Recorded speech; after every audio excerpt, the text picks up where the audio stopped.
Greetings, everyone. My name is Mitch Dyer. This is Marty Sleva. Hi. Yesterday, we saw numerous demos for Assassin's Creed Unity. Yeah. The 4-player co-op Assassin's Creed game. Yeah, yeah. Marty got to play it. I got to play it. Not before getting bumped off by LeVar Burton. Yeah, I got bumped off by LeVar Burton. I stood in line to play this game, and I got to the front of the line, and then all of a sudden LeVar Burton was there, and he got ahead of me, even though I backed his Kickstarter. But he was very nice, and that's not the point. So I got to play AC Unity. I got hands on it. It was not the multiplayer. It was a single-player mission. Okay. I think it's cool. So there's a couple things that I want to talk about, and I think the game excels because they've made the changes that they should have been making all along. Yeah. So like AC, like I love Black Flag, but AC's always had these little quirks that were like cute originally and are now just annoying.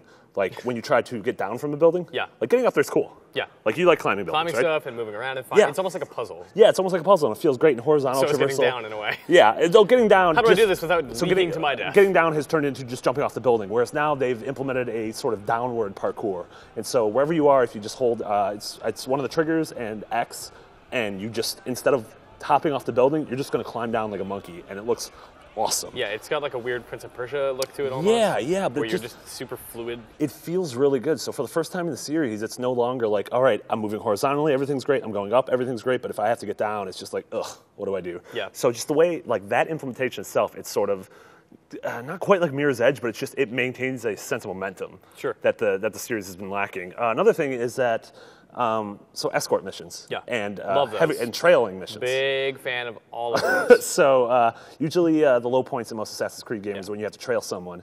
And so I asked the Ubisoft Montreal representative there, like, have you guys taken that feedback? Because in AC4 you could actually review system. Yeah, you could. And I was like, so I'm sure in those crappy missions people are like 1 star, 1 star. Right. And he's like, we absolutely have taken the feedback. And what we're doing now is we're getting away from fail states. And so what they mean is, so say a normal mission would be you have to follow this guy and find out where he's going.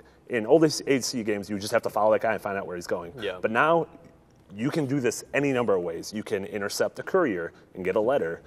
Maybe earlier in the game, you saved a guy from the guillotine who has information regarding this. And so what you did previously in the side quest could help this. That's or really maybe something you've already done in the game, because the game is very open, something you've already done has already given you the information to know where this guy is, so you could even just completely circumvent the mission. So the way, like, Ubisoft really wants to give freedom with this Assassin's Creed game, and I think that's cool. Yeah, freedom. That's the French Revolution. Yep. I just made a theme. Yeah. Yeah, that was good. That was very literary of you. Yeah, yeah. And then the last really cool thing was, obviously Paris is huge. The city's 1-to-1 in the game. Has this massive scope, but going inside of these buildings is incredible. Like you saw that in the demo. Walking by a random building and just having a text pop up say like, hey, there's people in here with a mission for you.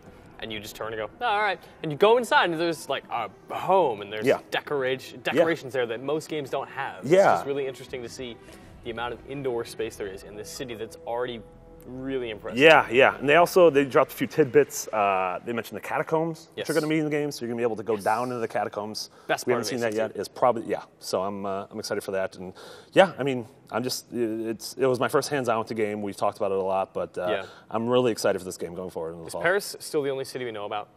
Paris is still the only city we know about, except for the fact that the developer I was talking to mentioned that your lead character begins the game as a younger man in Versailles.